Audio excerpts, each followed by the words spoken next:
absolutely love antique oil lamps. We actually have a collection of them that we use during our very frequent power outages. This one seemed pricey, especially since I bought a nearly identical one at an estate sale a month or so back for $5. And mine was red. Look at the electrified ones. Can't you just imagine those on a set of matching nightstands? I'm Michelle. This is my romantic tangle. I filmed this thrifting video a few weeks ago. I was sure that I had uploaded it, but apparently not. So we're going to do it today. I cannot walk past a sewing machine case without opening it up to see if there's a machine inside. This one was empty, but the one next to it, the last time I was in this shop, still had all of its drawers full of the original manual and belt and sewing notions.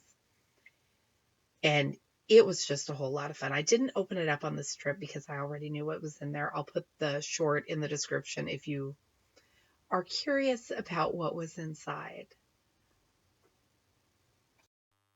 Would you buy an old home cheese making kit from the thrift store?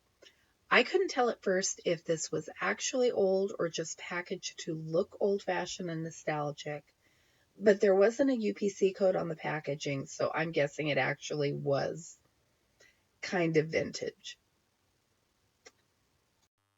That had me wondering what the lifespan of rennet and food coloring is, but when I opened it up, it just has the mold, a thermometer, and a pamphlet, so nothing that would have gone bad, but I'm not sure that there was anything in there worth what the thrift store wanted for it.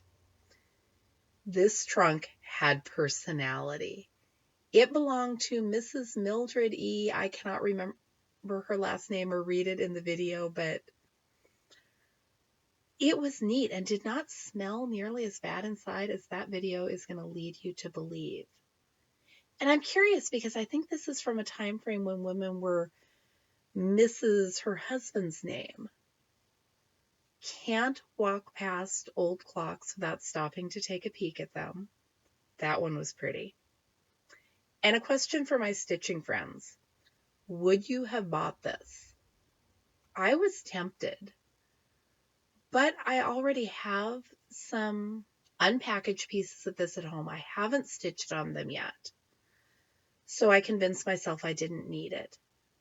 I probably do have a pattern somewhere that calls for that Ann cloth, but we'll cross that bridge when we come to it if I ever decide to stitch something that needs Ann cloth. It's a good thing I saved my money because later in this video you will see what I spent it on, and I think you'll agree with me that that was the better purchase.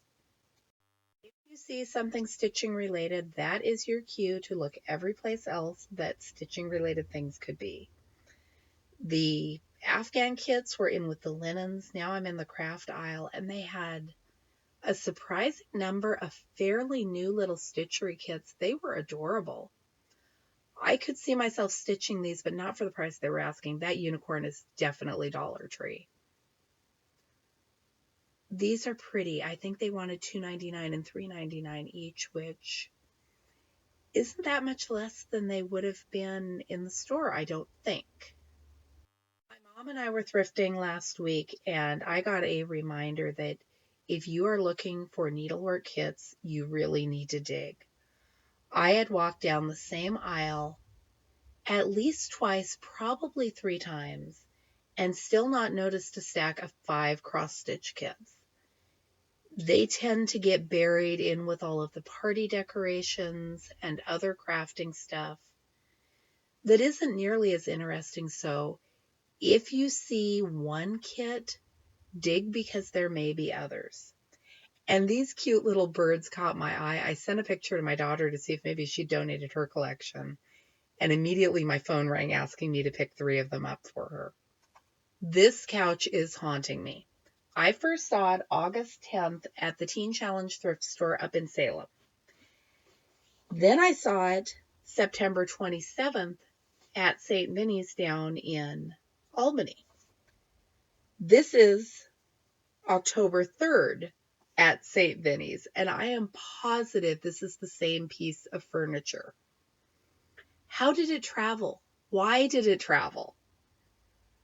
After telling you how carefully you have to look for cross-stitch kits, I rounded the corner and this was just sitting there out in the open waiting to be picked up. Finding a Dimensions Gold Collection kit at the thrift store like that, let alone one this gorgeous, is a fluke. It doesn't happen. I snatched it up so fast I was almost trembling.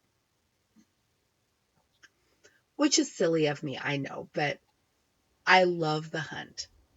It's getting rarer and rarer to find things, but the hunt is fun, especially when you strike gold. Thanks for thrifting with me. I'm Michelle. This is my romantic tangle. I apologize for my voice. It's gotta come back eventually. I'll be back with you with more videos soon.